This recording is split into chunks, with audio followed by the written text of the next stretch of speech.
वक्रतुंड महाकाय सूर्यकोटी समप्रभ निर्विघ्नं कुरु मे देव सर्व कार्येषु सर्वदा. ओम गण गणपते नमः. नमस्कार मैत्रिणींनो. फुलांची सुरुवात कळीपासून होते. जीवनाची सुरुवात प्रेमापासून होते. प्रेमाची सुरुवात आपल्यापासून होते आणि आपल्या कामाची सुरुवात श्री गणेशापासून होते.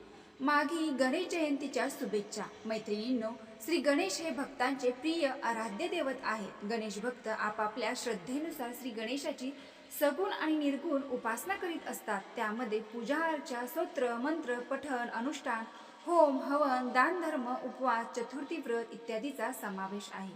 हिंदू भाविक प्रामुख्याने कोणत्याही शुभ कार्याची सुरुवात करण्यापूर्वी गणेशाची पूजा करतात. पौराणिक मान्यतेनुसार माघ मासाच्या शुक्ल पक्षातील चतुर्थीला गणपती बाप्पाचा जन्म झाला होता. म्हणूनच माघ शुक्ल चतुर्थीला गणेश जयंती म्हणून साजरी केली जाते. गणपती बाप्पांनी आपल्या आगमनाला 3 अत्यंत शुभ मुहूर्त जुळून आणले होते. हिंदू पंचांगानुसार मागे गणेश जयंती गुरुवारी म्हणजे 22 जानेवारीच्या दिवशी साजरी केली जाणार आहे. यंदा माघ गणेश जयंती तिथी ही 22 जानेवारी 2026 रोजी गुरुवारी रोजी रात्री म्हणजेच पहाटे 2:47 सुरू होत असून या तिथीची समाप्ती 23 जानेवारी शुक्रवारी रात्री 9 पहाटे 2:28 होणार आहे. तर उदय तिथीच्या आधारावर गणेश जयंती ही 22 जानेवारी रोजी साजरी केली जाणार आहे. यंदा गणेश पूजेचा शुभ मुहूर्त तब्बल 2 तास 8 मिनिटांचा आहे. या दिवशी श्री गणेशाची पूजा सकाळी 11:29 पासून सुरू करू शकता, कारण मुहूर्ताची समाप्ती 1:37 होईल. या दिवशी भद्रा काळ दुपारपासून लागतो, त्यामुळे पूजा करणे सकाळीच मानलेले आहे.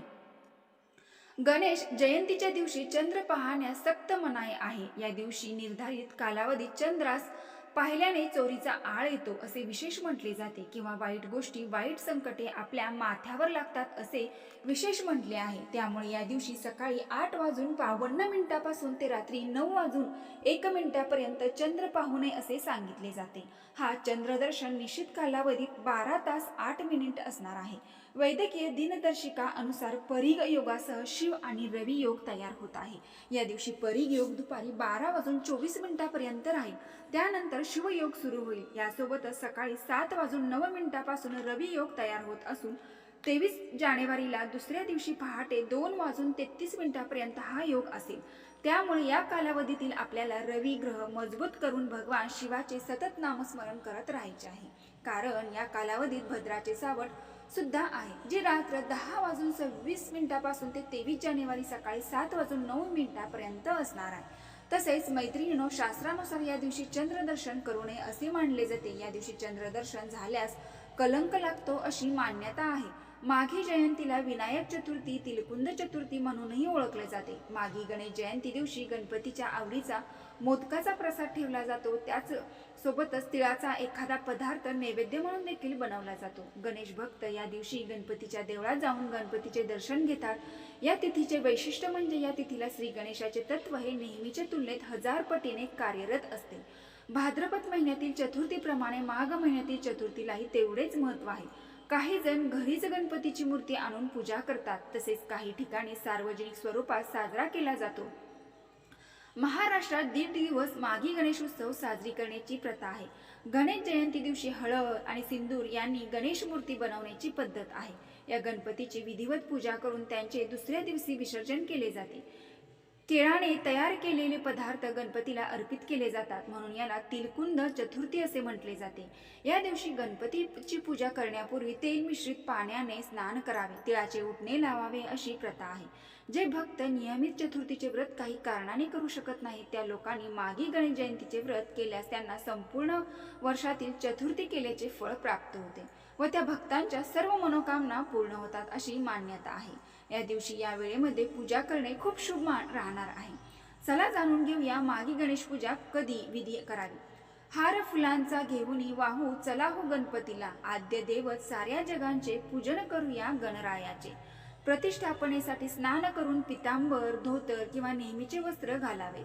चौरंगावर लाल कपडा घालून त्यावर गणपतीची मूर्ती स्थापित करून शुद्ध पाण्याने अभिषेक करावा. गणपतीसह महादेव, गौरी, नंदी, कार्तिकेय, शिव कुटुंबाची पूजा विधीपूर्वक करावी. गणपतीला प्रिय असलेले जास्वंदीचे फूल किंवा लाल फुले 108 दुर्वा वाहाव्यात. गणेश उपासनेने अथर्वशीर्ष पठणाला अनन्यसाधारण महत्त्व आहे. म्हणूनच या दिवशी गणपती अथर्वशीर्षाचा अवश्य पाठ करावा. त्यामध्ये गणेशाचे सगुण निर्गुण स्वरूप वर्णन केलेले आहे. या दिवशी गणपतीचा ओम गण गणपते नमः या मंत्राचा भावपूर्ण नामजप 3 किंवा 1 जपमाळ करावा. गणपतीला नैवेद्य दाखवावा. भाद्रपद चतुर्थीला गणपतीची पूजा केल्यानंतर उकडीच्या मोदकाचा नैवेद्य दाखवला जातो. तर माघी गणेश उत्सवात उकडीच्या मोदकाबरोबर तिळाच्या लाडवाचा नैवेद्य दाखवण्याची देखील प्रथा आहे. मोदकांचा प्रसाद केला, लाल फुलांचा हार सजवला, मखर नटुनी तयार झाले, वाजत गाजत बाप्पा आले, गुलाल फुले अक्षता उदळे, बाप्पांच्या स्वागतासाठी जमले सगळे.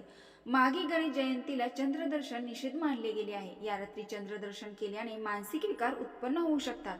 म्हणूनच या दिवशी चंद्रदर्शन वर्जित करावे.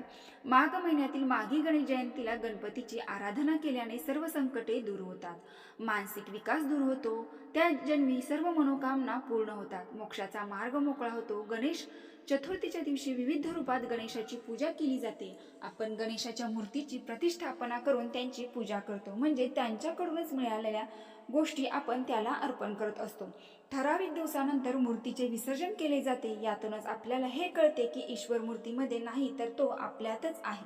अशा प्रकारे सर्वव्यापी असलेल्या ईश्वराला साकार स्वरूपात अनुभवणे आणि त्याचा आनंद घेणे ही गणेश चतुर्थी मागची मूळ भावना आहे. अशा प्रकारे मूर्तीची स्थापना करून प्रेमाने पूजा करण्याने आणि त्याचे ध्यान करण्याने आपल्याला आपल्या गणेशाचा अनुभव घेता येतो. आपल्यातील गणेश तत्वाला जागृत करणे हेच गणेश चतुर्थी मागची खरी भावना आहे. मैत्रिणींनो, असे म्हटले जाते की जर तुम्ही नोकरी, व्यवसाय, आजारपण, घरगुती कलह, मुलांची प्रगती यासारख्या समस्या तुम्हाला भेडसावत असतील तर गणेश चतुर्थीच्या म्हणजे जयंतीच्या दिवशी गणपतीशी संबंधित उपाय तुम्ही करू शकता. हे अचूक उपाय केल्याने सर्व वाईट कामे दूर होतील.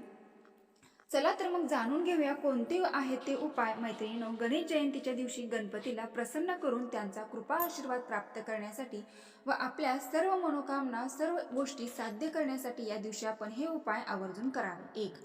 गणेश जयंतीच्या दिवशी एक लाल रंगाचा धागा गणपती बाप्पांच्या चरणावर अष्टगंध लावून त्याच्या चरणाजवळ काही वेळ ठेवावा.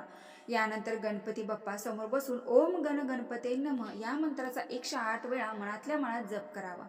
पूर्ण झाल्यानंतर गणपती बाप्पाच्या चरणी ठेवलेला धागा आपल्या हातामध्ये घ्यावा. ओम गण गणपते नमः या मंत्राचा उच्चार करत या धाग्याला 7 गाठी माराव्या. मंत्र उच्चारण पूर्ण झाले की 1 गाठ बांधावी. अशा प्रकारे 7 वेळा मंत्र उच्चारण करून 7 गाठी माराव्यात. त्यानंतर गणपती बाप्पाचे स्मरण करून आपल्या उजव्या हातामध्ये किंवा गळ्यामध्ये तो धागा धारण करा किंवा आपल्या खिशामध्ये तो धागा ठेवू शकता. आपल्या सर्व मनोकामना पूर्ण होतील, आपलं सर्व इच्छित कार्य साध्य होतील, आपल्याला प्रत्येक कार्यामध्ये सफलता प्राप्त होईल, आपल्या जीवनामध्ये धनाचा वर्षाव होईल लागेल. गणपती बाप्पाच्या कृपा आशीर्वादाने जीवनातील सर्व गोष्टीमध्ये सर्व कामामध्ये आपण यशस्वी बनाल. भक्त हो, धनप्राप्तीने आपल्या सर्व मनोकामना पूर्ण होतील. सर्व प्रकारच्या नकारात्मक आणि वाईट शक्तीपासून आपले रक्षण होईल. मैत्रिणींनो, गणेश जयंतीच्या दिवशी सूर्यास्तानंतर म्हणजे संध्याकाळच्या वेळी देखील घरातील मंदिरामध्ये किंवा एखाद्या देवळात जाऊन तुम्ही हा उपाय करू शकता. पण आपल्या स्वतःच्या घरामध्ये उपाय करणे सर्वोत्तम मानले जाईल. त्यामुळे आपल्या घरात देखील सकारात्मक ऊर्जेचा संचार होईल. त्यामुळे शक्यतो हा उपाय गणेश जयंतीच्या दिवशी घरामध्येच करावा. तसेच मैत्रिणींनो, गणेश जयंतीला ओम वक्रतुंडाय हुम या मंत्राचा महामंत्राचा पोळ्याच्या माळेवर 108 वेळा जप केल्यास विवाह कार्यातील बाधा दूर होतात.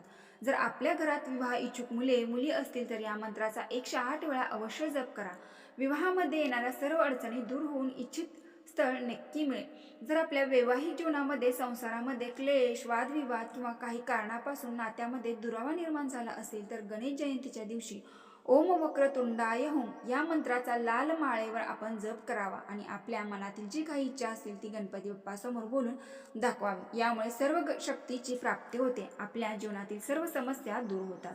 तसेच मैत्रिणींनो, गणेश जयंतीच्या दिवशी श्री गणेशाचा आशीर्वाद मिळवण्यासाठी तांदळात हिरवी मूग डाळ मिसळून गरजूंना दान करावे. याशिवाय भिजवलेली हिरवी मुगाची डाळ पक्ष्यांना खाऊ घालून गणपतीचा आशीर्वाद तुम्ही मिळवू शकता. तसेच काही लोकांच्या जीवनात दीर्घकाळ समस्या अडचणी येत असतात आणि त्यामुळे आपण खूप त्रस्त असतो आणि ज्योतिषशास्त्रानुसार गणेश चतुर्थीच्या दिवशी स्नान करून गणेश मंदिरचा गणपतीला 11 किंवा 21 दुर्वांच्या तितक्याच पेंड्या अर्पण कराव्यात. या उपायाने तुम्हाला समस्यापासून मुक्ती मिळेल आणि कामाच्या ठिकाणी नवीन संधी मिळतील.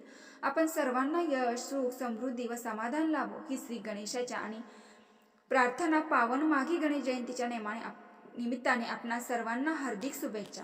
तर मैत्रिणींनो, व्हिडिओ पूर्ण माहिती आवडली असेल तर आपल्या चॅनलला नक्की एक लाईक करून कमेंट बॉक्समध्ये ओम गण गणपते नमः नक्की टाईप करा. धन्यवाद.